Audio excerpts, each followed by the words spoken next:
Hey, how are we doing? Good. Great to see you this morning, Tom. Brian, welcome.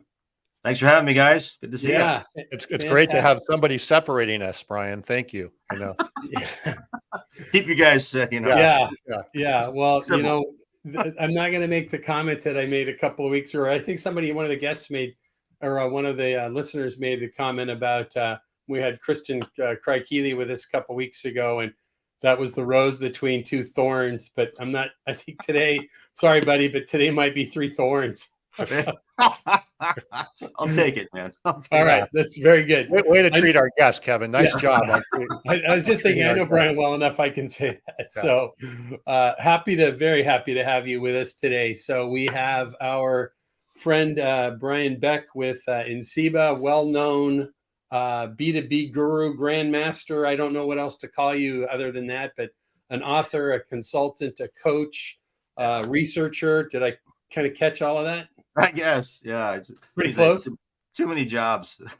Well, but it's great. We're going to talk about, and we're going to see this throughout our broadcast today, I think, of your background and your strength within the B2B e-commerce world. And our goal here on our broadcast each week is to bring people, but not only bring the news, but as often as we can, bring guests in that really bring value and understand the B2B marketplace, wholesale distribution, and manufacturing. You're certainly, I think the first time I met you was at a affiliated distributors e-commerce event in Washington, D.C. In fact, it was the first time I had ventured out of the house in about 2 years. And I got to hear you speak, and I knew that you were somebody I needed to be associated with. So happy to have you with us. Well, likewise, Kevin and Tom, thank you so much, guys, both for joining or for having me today. So excited for our conversation. Good. Well, Brian, before we dive into all this, maybe you could do a little bit better job than I did about introducing yourself and Insiba and all of the work that you do. Let's just kind of crack into that, and then I'll do our housekeeping, and we'll get diving into the news. Great. Well, yeah, just so thank you, Kevin, for the introduction. 24 years in e-commerce. It's unbelievable. Yeah, most of my career, guys, was actually operating e-commerce businesses on the consumer side. Harbor Freight Tools, I ran their e-commerce business for a while, and I was in the apparel business. I was in all kinds of different categories in e-com. But about 6-7 years ago, got into the B2B side. And Kevin, as you alluded to, I took on the foolish task of writing a book about B2B e-commerce. That's this book here. It's called. I'm the only one that hasn't written a book here. Man, you got to step it up. And but it was it was a lot of work. But I learned a lot, and a lot of the things that a lot of the same challenges we saw in B2C over the years when I was in it in the late 1990s, are the same kinds of challenges and opportunities that exist in B2B. And that's what got me so excited about B2B. So today, I obviously do a lot of speaking. Kevin, that's where we met, right? I have a thought leadership series called Master B2B, where we put on events for the industry, both physical and virtual. And I also am a partner and co-founder of a company called Insiba, where we help companies with their Amazon business strategy. So we work mainly with B2B firms, manufacturers, and some distribution companies that really, how do they position themselves with Amazon and Amazon business, now doing $35 billion a year in revenue. Crazy. Amazon is a distributor, guys. And, we can't ignore Amazon. We have to have a strategy, whether we're distributors or manufacturers, and it can vary, right, based on who you are. But so that's what I do every day. And, guys, thanks. I'm excited to dive into some topics with you guys today. Good. Well, we've got some good ones that really are right in your wheelhouse, so to speak, that we'll talk about today. So we've got some information that we're going to talk about, a little bit about logistics and supply chain stuff. We're going to talk a lot today about B2B buyers, buyer journeys, where e-commerce fits into that. That's the couple of perfect articles that tie in with you, Brian, being with us. A little bit more about, as always, ChatGPT. The government's trying to start poking around at that a little bit. We're going to chat about that.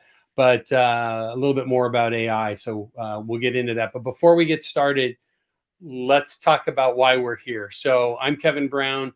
To the far side of, I'll call you the Rose today. I'll say it, Brian, between Tom and I, is my co-founder of LeadSmart Technologies, Tom Burton. LeadSmart is a industry-specific, focused on manufacturing and wholesale distribution, CRM, customer intelligence platform that is AI-enabled to help wholesale distributors and manufacturers gain deep insights into both their businesses and their customers and put that data together to get great customer experience, which drives revenues ahead in their companies. LeadSmart is our sponsor each week. What we do, though, and we're coming up on a year of having done this now, which astounds me. They heard a statistic recently that like 90% of B2B podcasts don't get past 10 episodes. So we're growing fast here. But we do this each week because what we do is throughout the week, we take all the news that we hear going on in the economy and mergers and acquisitions and e-commerce and B2B issues and sales and marketing, and we boil that down into how it relates to wholesale distribution and manufacturing. We put it into our own newsletter called Around the Horn and Wholesale Distribution. And then Friday mornings at 9:00, we get together live on YouTube Live, Facebook Live, LinkedIn Live. So wherever you're watching today, if you're live with us, thank you for being with us.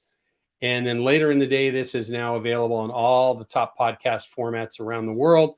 Last week, I think we had 6 different countries the podcast was downloaded in. So we're getting some nice traction with that. But the reason I share all of that is if you like what we do each week, come back each week, hit the like, the follow, the share button on LeadSmart Technologies page, and you'll get those notifications. But keep coming back and certainly share it with your friends if you like what we're doing. If you don't get that newsletter that we send out every week we get requests for it. We love that.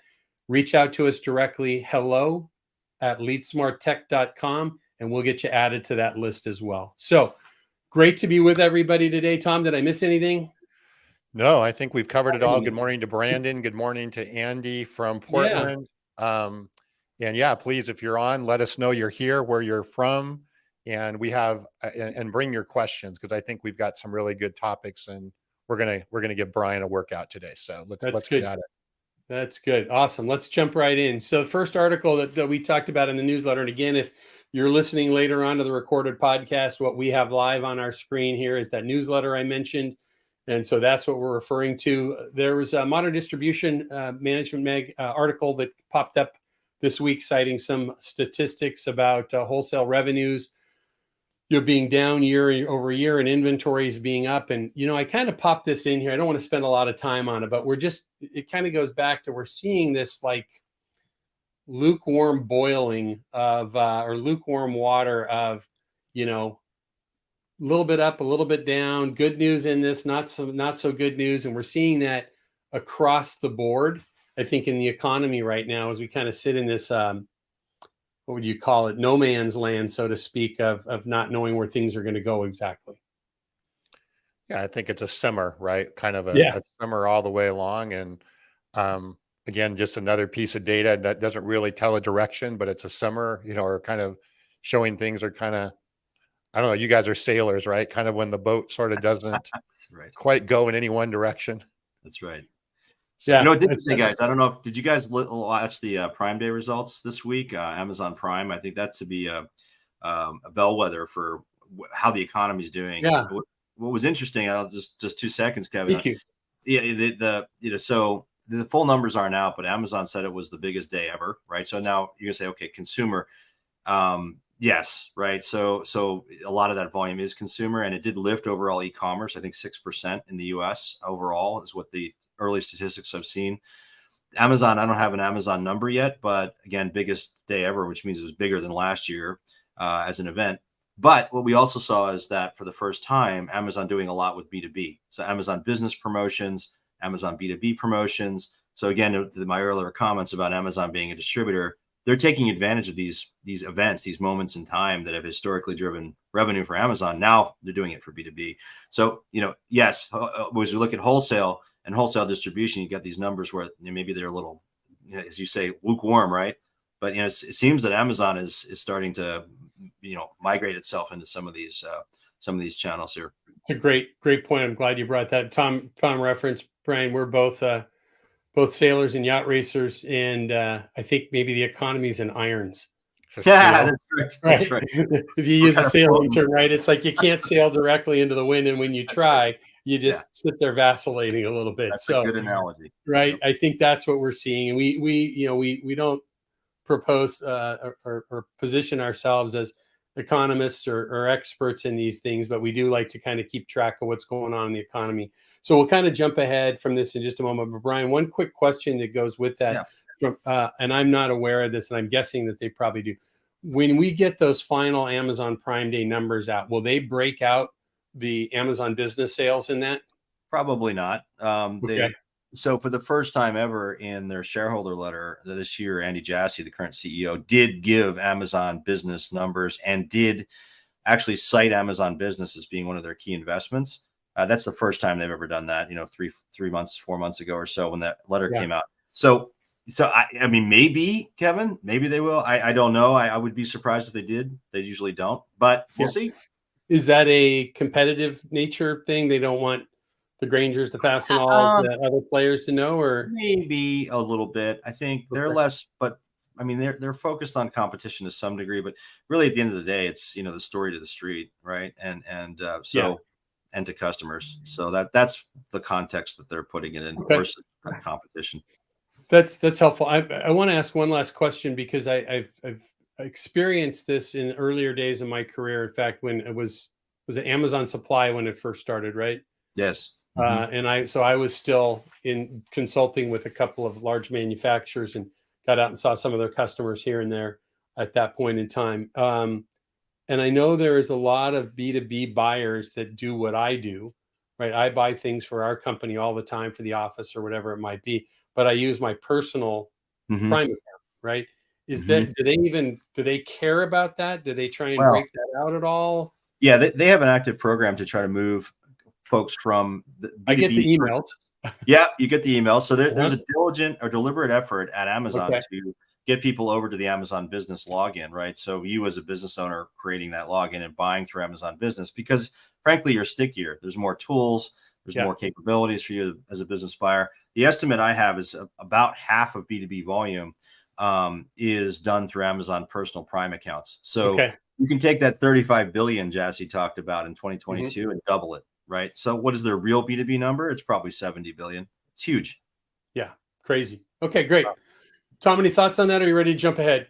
Yeah, no, I think jumping ahead makes sense because this next article about the logistics companies slashing payroll and cutting costs and so forth, they're saying the reason being, which Brian kind of flies a little bit in the face of what we're just talking about, is that people are buying less products and spending more money on services. And I think we even talked about this a few weeks back about experiences, right? We all got kind of starved for experiences during COVID.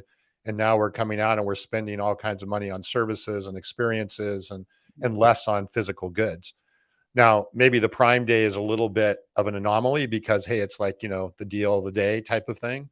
But, overall, again, Brian, interested in your take on this is what are you seeing from the B2B world and the Amazon world in terms of product and physical goods sales? And clearly, if these logistics companies are slashing payrolls, then there's got to be something going on here. Yeah, well, it's Tom, great point. I mean, I think if you look at Amazon, so yes, let's set Prime Day aside for a moment. If you look at Amazon's retail numbers, they're it's hard to say tepid because they're enormous, right? But the growth rate on the retail side has slowed. Just look at their public filings. I mean, this is all public information you can see. But what's interesting is the B2B side is still growing at significant double digits. So what does that tell you? Amazon, has reached some level of maturity as it relates to the consumer side of their business, but the B2B side of their business is growing enormously. And why? It's because they're frankly, and they're doing a good job with certain types of product, accommodating the need of the B2B buyer in ways that traditional distribution hasn't in some cases. Now, doesn't mean distribution's dead, right? So that's going to tie in big to some of our further articles we're going to discuss today, right? About buyers' expectations and so forth. Yeah, but so I think Tom, you're right. I mean, Prime Day, I think in some ways is an anomaly, right? It's an event, it's a moment in time. Right. But overall, I think if you look at the trends, to your point, there has been a movement towards experiences, right, versus product, particularly on the consumer side. Yeah. Well, and we had a couple calls this week, Kevin, with some different distributors, and even I believe customers who are working with distributors are looking for a lot of more full service in a lot of cases. I don't know, experience may be an extreme, but I think it's a good, at least business experience, a good buying experience, a good service experience. a value add on top of that. So I think there's some definitely carryover as well from the consumer into the business side as we see that as well. Well, this goes way deep tentacles, right? And Brian, we were emailing the other day about doing another webinar together here shortly, and you had some great topics. So I'll send a note out to both of you here in the next day or two, and let's get that scheduled, and we'll get that information out to this audience, because, you know, we were on the phone yesterday. Tom joined me on a call with a really high quality distributor, and they're in, I think, 5 or 6 different states. And one of the things that they were referencing, right, is kitting or combining packaging of, and it's not just I'm putting this item from this company and that item from another company into a box and shipping it out. It's, hey, we're making something new from these 2 companies, or we're kitting products. You don't get that from an Amazon, right? And so I think we'll dive into that kind of topic on ways that you know, regional, local, wholesale, independently owned wholesale distributors can really stay relevant in the marketplace, and then leverage the things that are going on at Amazon and Zorro and places like that are true marketplaces. And I mean, if I think about marketplaces, Brian, you're the guy that comes to my mind to talk to. So we'll put those things together and dive in on a webinar with that, because there are ways to combat this. Absolutely. Yes. Yep. Good. So right. Just this piece, just in closing, kind of on this logistics company's payrolls. The reason that I really kind of wanted to talk about this is a little bit is that, you know, I think there's, and Tom, you made a great point about this a couple weeks ago, right? We've never said these words, but we should have, right? Typically, these discussions that we have on Friday mornings is about the story behind the story, right? And if you look at this, like last week, we talked about the port strike, you know, that was averted on the West Coast here, but now is going on in Canada. And the U.S. ports in Seattle and in the Pacific Northwest, the U.S. union workers are saying we're not unloading ships of stuff that's supposed to be going to Canada, right? We've got the end of the month. We're less than, you know, we're right about a month, or right about halfway through the month. End of the month is that UPS strike looming, right? There's a huge UPS facility 10 minutes from my house, and they're practicing. I don't know why you need to practice picketing, but they're, you know, just watch the news and watch the writers and the actors. But they're, you know, they're preparing for this. And so the whole logistics world is a little bit tenuous right now. And it's something that listeners to this broadcast need to be thinking about in planning, right? We've got shipping issues. We talk regularly about onshoring or nearshoring, again, whole nother discussion. But these things are pieces that we need to pay attention to. So we're going to try and continue consistently to cover this stuff. Yep. All right, let's get into B2B buyer experience, huh? Sure. Tom, you don't have any opinions on this, do you? Well, I just talked so much opinions. I thought there were some great takes in these articles. We'll start off with this performance food group one, and Brian, you know, definitely have you do a deeper unpack of this. But sure, what they were basically saying, right, is performance food group, which has acquired a bunch of companies over the years, and essentially had, again, we talk about experience, right, from a buyer experience. They had a bunch of siloed experiences depending upon which part of the company, not just siloed data, but siloed experience. So they took a fair amount of time and investment in trying to figure out how do we bring these different siloed experiences together and build a better online buying experience. But what I really liked about this article, or that really hit me, was how much time and energy they put into understanding their customer journey and their buyer journey, right? They didn't just go, here's how we sell, so let's organize everything around the way we sell. They looked at how is our buyers buy and how do they best facilitate that and putting that together. So Brian, love your take. Is this becoming more common? Is this a unique situation? Yeah. Well, no, it's great, Tom. I mean, so Jim Lyman, who was the speaker, who runs, e-commerce for Performance Food Service. I mean, he's the fellow that they was cited in this article. I know Jim. And, you know, he's got a great background at, US Foods, except other places where they've, he led the digital transformation and so what I think people like Jim have learned is the importance of centering this all on the customer and the customer journey, and understanding where e-commerce plays in that journey, right? So, there's this inherent fear. So yes, Tom, yes. I mean, to answer your question, there are definitely this. I see this happening more and more through our, work with B2B companies. This approach, it really is the center of success, right? Is understanding what role does it play. There's this fear of at B2B companies that, particularly amongst the sales force and the traditional relationships, that e-commerce will replace those. But as a matter of fact, and I think we'll talk about this, right? We got some other articles in here we'll talk about, but really understanding how do those channels work together, because this isn't the death of the salesperson. This is an evolution of the physical sales function, and it's informed by the digital aspects, the e-commerce aspects of the business, and it's really putting the customer in charge of how they want to interact with you. So the thing that Jim did, right, understanding, and I have a whole chapter about this in my book, understanding what that customer, the different types of customers and what they need from you digitally is critical.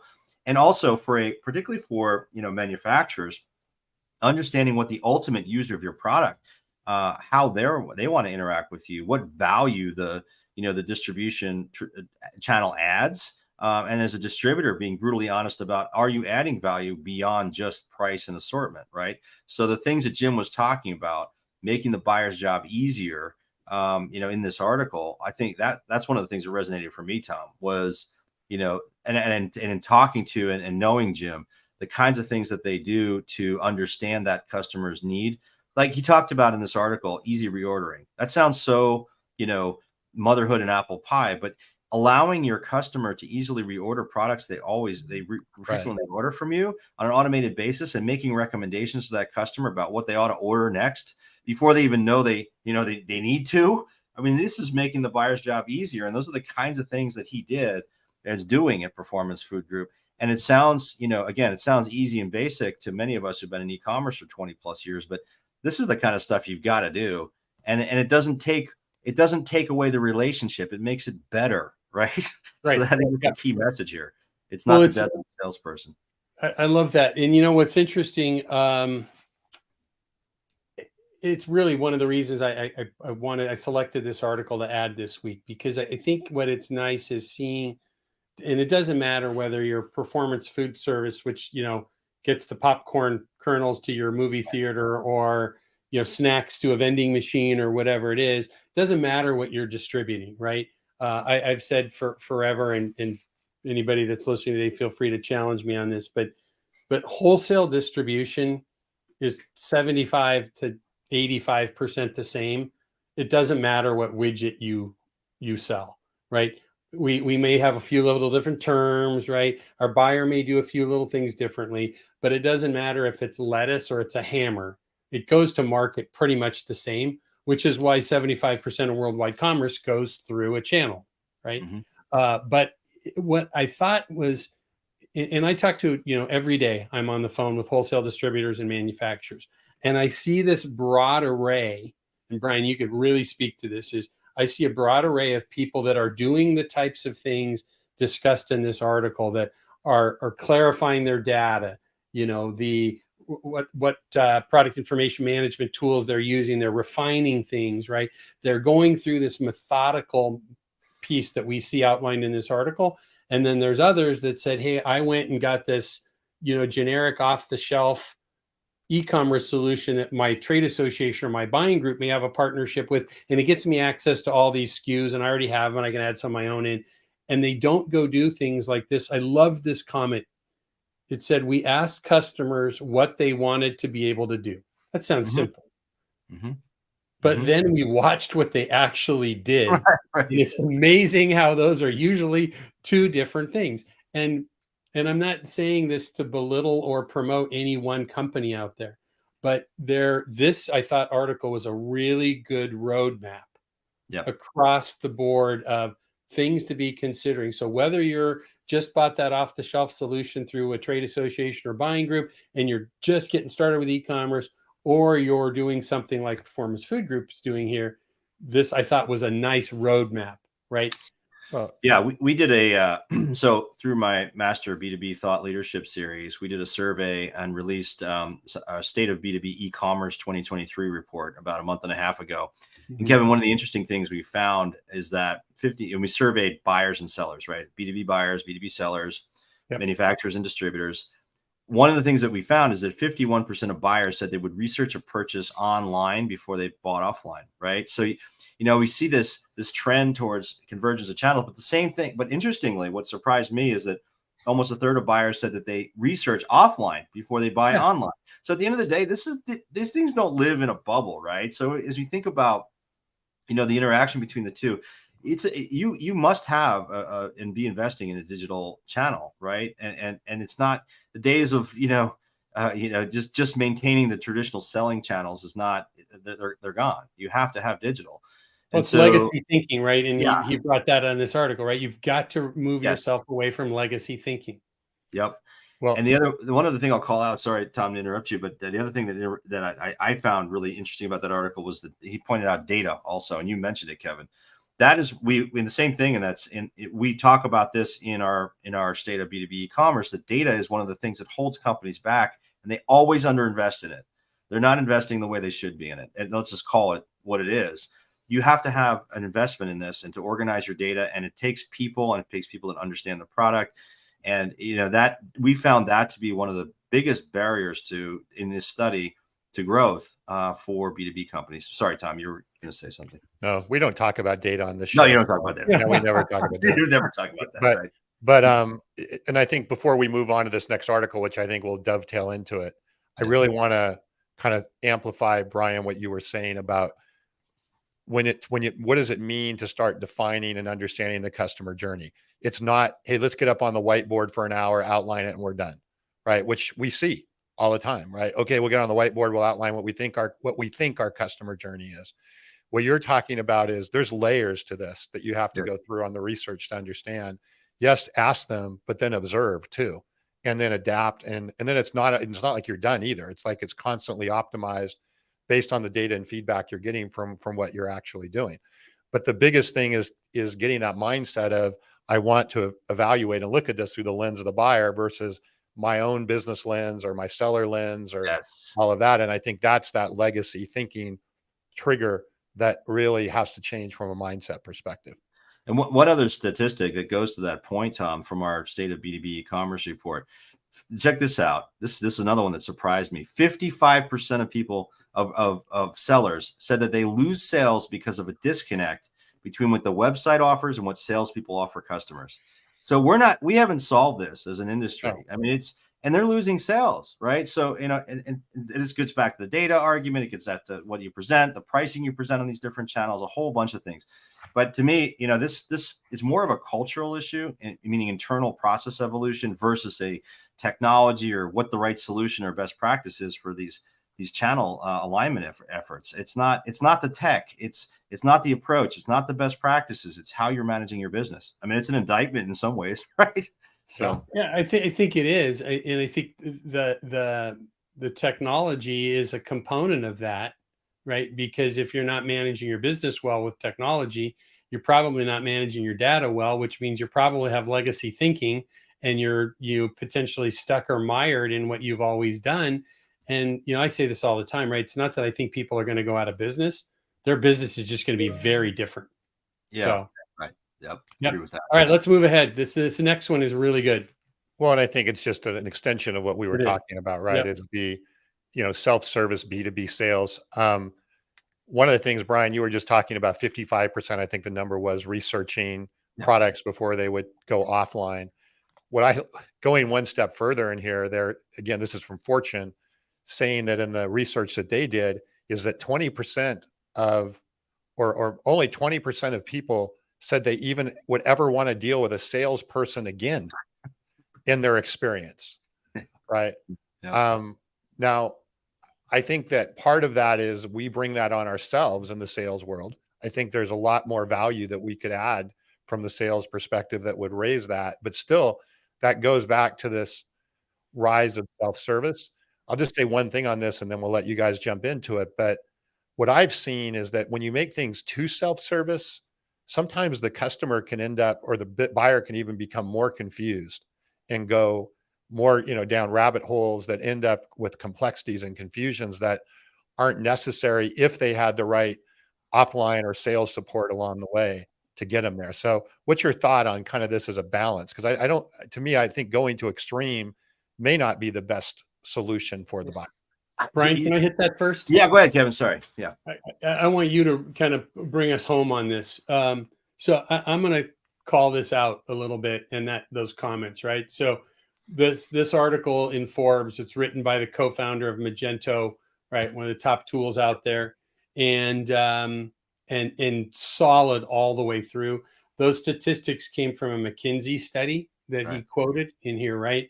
And I think what we have to, and I want to keep this honest, because we don't know, what market those B2B buyers were, so-called. They could be in a very unique niche.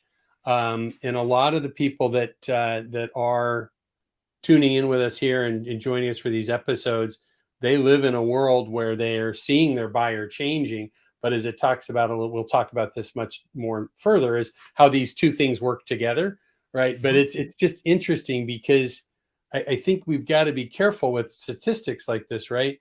It says 90% of B2B decision makers say they expect remote digital first sales tools to stick around for the long haul. And 99% said they're perfectly comfortable placing substantial orders using self-service tools with no human interaction.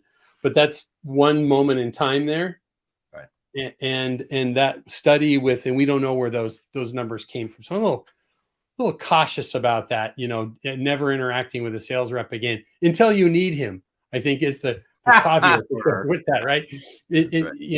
And what we don't talk about here is what types of products, right? Because we have people here that could really, that are on, I would even suggest Andy Mitchell, who was one of the first commenters today, runs a safety equipment distribution company.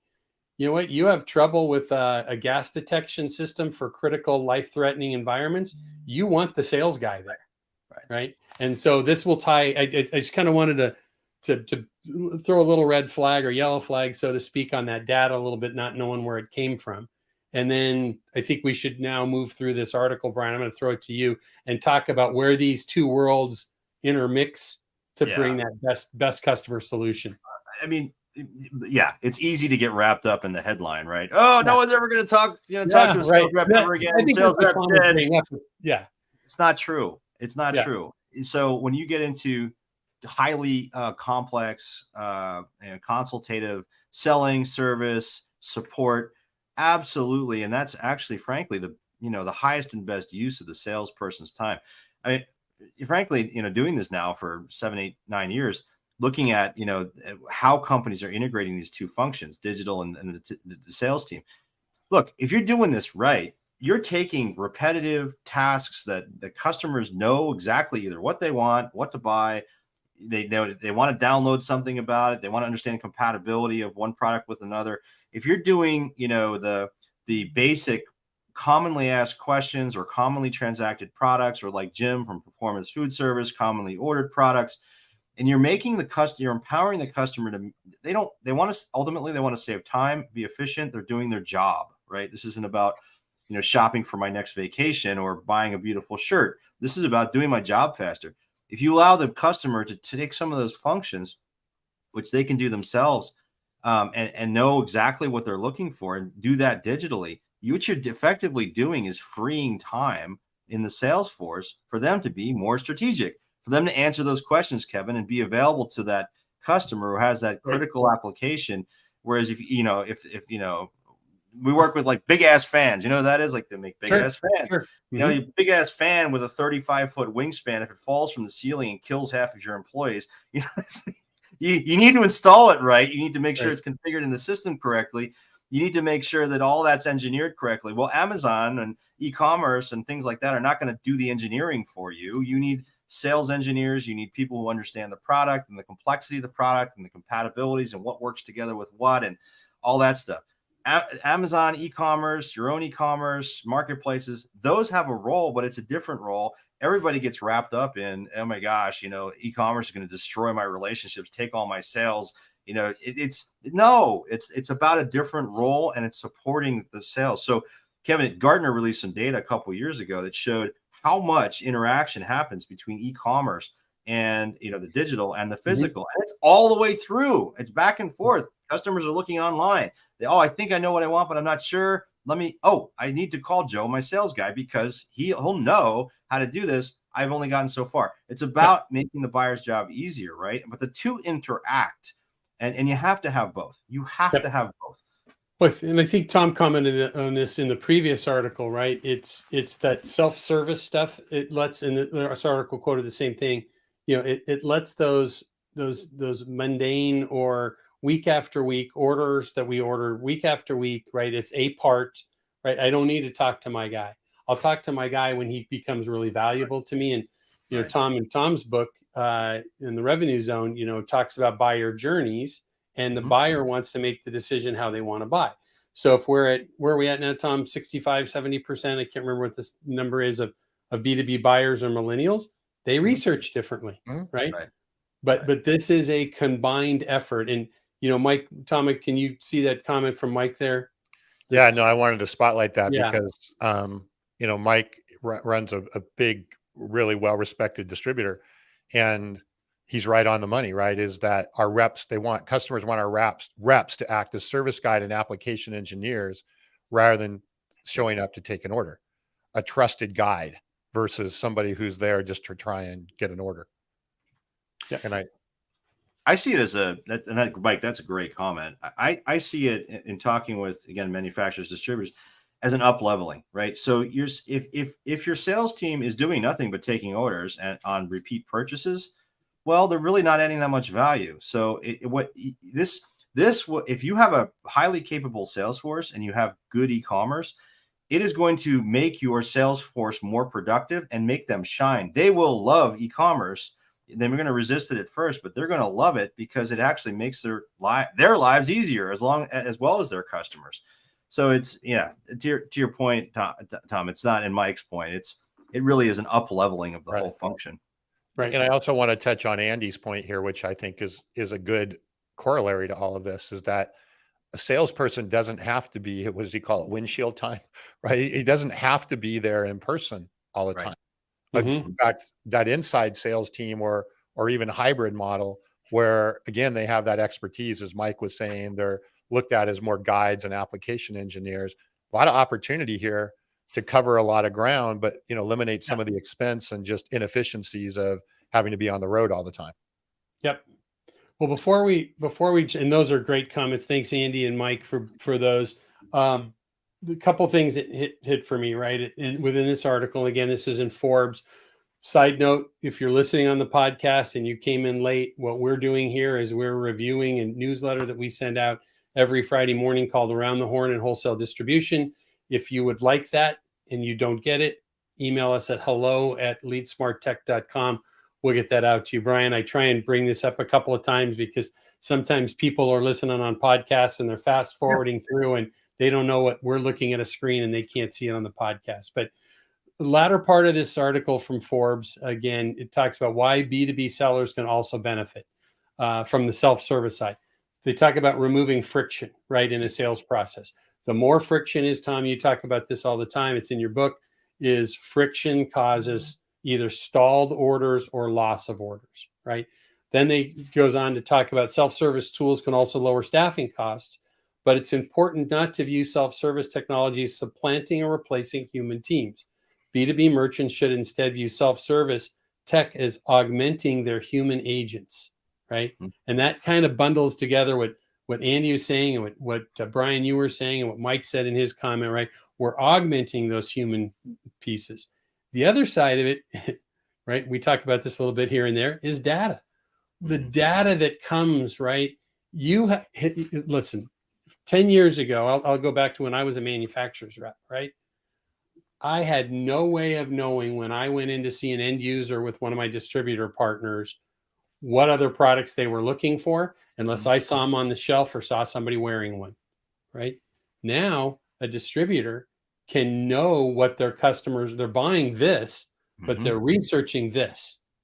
Now we can also start having technologies where we can see what they're researching other places, which now dramatically, right, changes when we can feed that. And this is something, Tom and I were on a call earlier this week talking with a couple of different distributors about how we can now take that data from their e-commerce system, bring it into a CRM and customer intelligence system, and do AI-driven alerts that our product does through our Genius Feed system that tells the sales guy, right, your customer is buying DeWalt, but he's looking at Milwaukee on your website.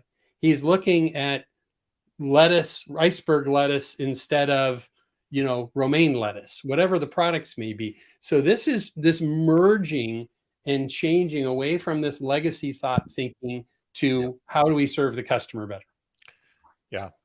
Man, well, and I think that's a great way to summarize. Let's move on. Otherwise, we're going to miss all of our. Brian, did you hear that? I think he complimented me. I'm not sure. Great way to summarize. You did say that. And it's recorded for history. Oh, we can edit that out if we need. Okay. We'll talk to you. We'll talk to the podcast editor and have him pull that out. Very good. So we're going to have to probably go through these pretty quick, and some of these may end up getting saved for next week, but kind of switching gears a little bit over into our other favorite topic, which is AI. You like AI? What? You're into AI? I like, data, AI, that kind of stuff. I'm lukewarm about it. But the FTC is investigating OpenAI over data leak and ChatGPT's inaccuracy. And they've opened an investigation probing whether they've been providing false information or even slanderous information with people. And yes, the answer is yes, they have, but they have big warnings. If you look at ChatGPT that says, hey, there may be hallucinations and bad data here. Some people are calling this a bit of a shakedown, whether that is or not, we'll see. I think the thing to be thinking about here, we talked about this last week when we talked about how you test, right? How do you test AI? How do you take AI to market? Brian, we were talking a little bit about this earlier, is how do you take your AI to market with your company and your business? And it's just something to be aware of, is that with traditional technology, you don't have the same sort of hallucinations, so to speak, with what you're getting back. And we're like, even with traditional search or traditional transactional piece, that you always have the risk with more of a generative AI, because it's like it's trying to give you an answer, and if it doesn't have an answer, it will sometimes make something up. You have to train it, Tom. We did a Master B2B. We had a summit in the University of Chicago in May, and we had a lot of representation from distributors and manufacturers. One of the distributors, a company called Beacon, you might know Beacon Building Products. One of their e-com folks talked about how they're using AI to actually, as they buy companies, to actually they've trained the generative AI ChatGPT to actually normalize and bring in product data from those acquisitions into their main system. So they're thinking about and testing ways to make processes which would have historically taken teams of 8 to 10 people and months of work to now actually automate some of the process. And the answer was, it's not totally there, but it gets them a lot closer to the end product that they need, much quicker. So it's much more efficient and requires less people to do it. So that's one application of this. We also recently, I was mentioning to you guys prior to the starting today, we had a debate about this at Master B2B. We had a debate last month about, is ChatGPT going to take over site search, right? So you think about your own site search as a distributor or manufacturer on your site. Can you just put ChatGPT there?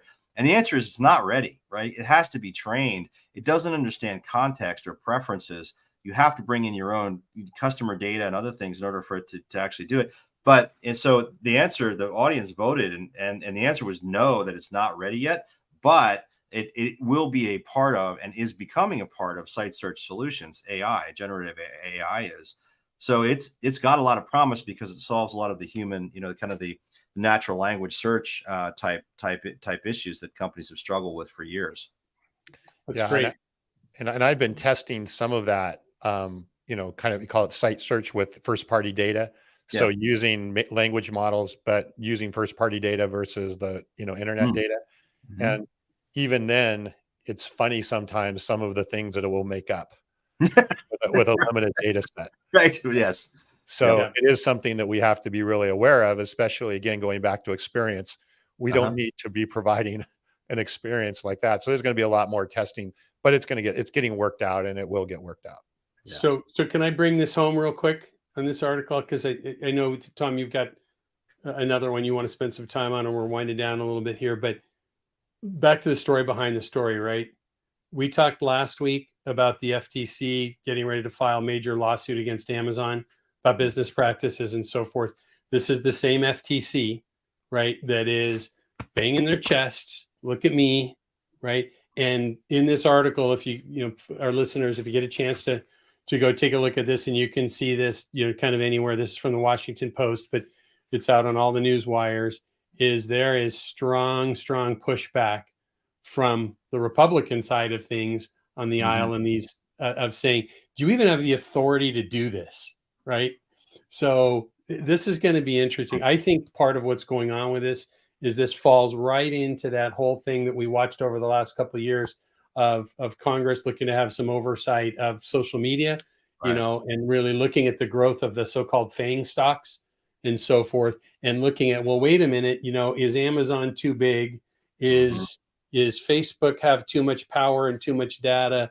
And it's a little bit of this is some big brother reaching here. This Linda Kahn from the FTC, I think she could come out of some of this stuff hero or zero with some of the stuff that she's going after. So I think it's good that, we understand, and I'm glad we're talking about this, inaccuracies within ChatGPT and AI, but we've got to be looking at this for the future. So anyways, there's a couple sides to this particular article. You want to zip ahead into the what I want to do, just Tom, I'm going to leave that special feature piece in there about threads, but I do want to mention it, right? Because this is a really cool article, but I'd like to unpack it a little bit maybe next week. It's, threads is Instagram's or really Meta's answer to Twitter. But there's a whole business application here about how it's been handled since it launched. Fastest growing app ever, right? That's to be downloaded. I've got some thoughts. I've been using it a little bit, but the next articles are more important too. So we'll leave it for next week to talk about the business case. Okay, sounds good. Some good news in the industry scuttlebutt, a little bit M&A stuff going on here. Granger's getting ready to open this 500,000 square foot warehouse in the Pacific Northwest. So that will, I think it said 135,000 SKUs. So that's multiples of each of those SKUs will be there. So you want to know if wholesale distribution is suffering? No, it's growing, right? As is e-commerce. So some good news there in our industry scuttlebutt section. Tom, I'll let you take this away we'll pass the good reads there. This week, there's a good article about keeping employees, but last in our tech talk, why don't you jump in on that, Tom? Yeah. So the article is the most important skill your company needs in the new world of AI. And what I really liked about this is they're saying what knowledge workers, what we traditionally know as knowledge workers, are going to transition to knowledgeable workers. And if you think about that, what that means is, right, a lot of times we hire people because they have a skill, right? So maybe you're a good writer, or you're even a good programmer, or you know how to use PowerPoint, or whatever the case may be, right? So you have a skill and you have knowledge in a certain area. But I do believe, and I think this would be a fun webinar, even Brian, to incorporate you into, is I do believe that with AI, right, if AI is able to replicate a lot of those knowledge tasks over time, then the worker has to become more knowledgeable on the business and not the specific tasks that they're trying to do. So I got to understand the products that we sell better. I got to understand our business processes. I got to understand my customer and their journey and their buyer. So I become a more knowledgeable worker. And then I work on using AI to kind of handle some of those knowledge tasks along the way. It's subtle, but I think a very monstrous shift in terms of mindset and how you hire people and how you train people within an organization. AI is a fundamental shift, I think, Tom, and it's almost the same as, sort of television or radio or the internet. Yeah. Right. I mean, you think about, and it's funny, I produce a lot of thought leadership content, right? And wrote a book, obviously. I do thought leadership, white papers, things like that all the time. And I work with writers to help me do it. I do it myself, and I work with writers. And one of the interesting things in talking to the writers that I bring in, they're like, well, my job, my role, it's exactly what you're saying, is changing. I'm the writer, but I'm not doing the actual writing as much now. I'm using ChatGPT and other things to actually do some of those tasks for me. It makes me more productive, but I still have to know, knowledgeable worker, I still have to know about the subject matter. I have to edit what's there. It doesn't give me 100% of what I need. Will it eventually? Maybe. But at the end of the day, these folks are evolving from writers to almost more editors and managers of AI, right? And analysts, right? Analysts. Yeah, in a lot of ways. Yeah, exactly. But that goes back to what you were talking about earlier too, Brian, about training models, right? Well, how do we train models? We train models because of our expertise. That's right. In an area as subject matter experts. And then the models can be trained based upon that. And frankly, the models will eventually make us smarter about where we were already a subject matter expert. Right. We're all headed to the matrix. It's a circle, right? That happens. What did you? I missed that. What was that? We're all heading to the matrix. Yes, right. It's coming true. Right, but it is, it is interesting, how this stuff plays out in that setting, because I look at it as, in fact, Tom and I had this discussion months ago, and he said something about AI being able to 10x our 10x our capabilities of getting things accomplished, right? And I commented to Tom and I said, let's find some tools within our company, LeadSmart, that can 2x me. I don't need to 10x. If I could 2x me, right? And that's what we're starting to see. To your comment, about some of the ways you're using ChatGPT. I wouldn't consider myself a really solid or really good writer, but I like to write once I get started. And I've written a lot of magazine articles and stuff like that over the years, and in traditional print publications and online publications, but shorter things than you guys in your published books. But I get stuck a lot of times with blank page syndrome, right? Is that what they call it? Or white page syndrome, I think, where I know I want to talk about this, and there's a million things going through my head. And ChatGPT has just turned into this wonderful tool where I can say, help me with, and put a bunch of bullet points in, and man, it just starts to frame things. And what I've found for me is using that for even some blog post type stuff. Sure. Yep. It gives me a foundation. It doesn't write it for me. It gives me a great foundation, and we're just going to keep building this as these models learn more. It's going to be great. I was chatting with the former SVP of marketing, Steve Baruch. I don't know if you guys know Steve. He was at MSC for a long time. MSC. Okay.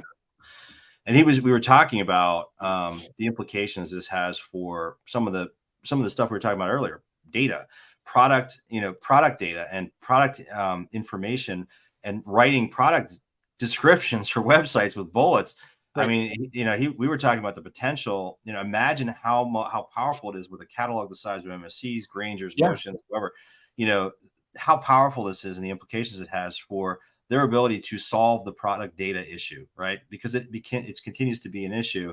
And I think, so that's another whole area that we see companies exploring and using, whether that's on Amazon to create products. I mean, we're integrating ChatGPT into our processes at Enceba, right? We're, for product optimization.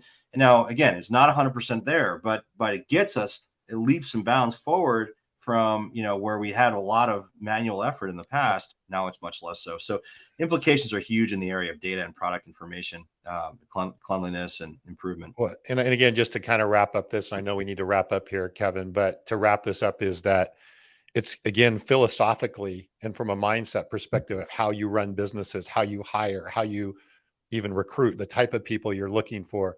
It's quite a remarkable shift into how businesses are going to operate. Not only businesses like ourselves, but in, distribution, manufacturing, all of those things that we talked about today. Sure. I think it's kind of puts a bow on all of that. So, yep. That's great. All right. Well, thank you for everybody. Will, good comments. Andy, Mike, everybody, thank you for the comments. Brian, been great having you here today, as always. Yeah. Well, I saw too, Brian, that some of your LinkedIn audience was joining us today. We loved having them, and come back Fridays, right? If you follow, if you're with us on LinkedIn, if you follow Lead Smart Technologies, you'll get the reminders each week that come out automatically. If you're listening to the podcast, click the like button, save it to get downloaded each week. And certainly if you like what we're doing, share it with others. Brian, we're going to get this webinar scheduled shortly. Maybe we can do that in late August, something like that. And we'll dive deeper into these topics about, I really love the idea of us diving deeper into the topics of, how e-commerce can live and support and help grow wholesale distribution and manufacturing in ways that maybe some people don't think about. So I think it'll be real valuable. I think we'll include some AI in it too. And maybe we'll talk about we'll talk about AI, Tom, you think? Yeah, maybe. Okay. All right. Great. Well, thanks for being with us, everybody. Brian, thank you so much, my friend. Tom, great weekend. We wish everybody be safe, have fun, do good things. Yep. Thanks, everyone. Thanks, guys.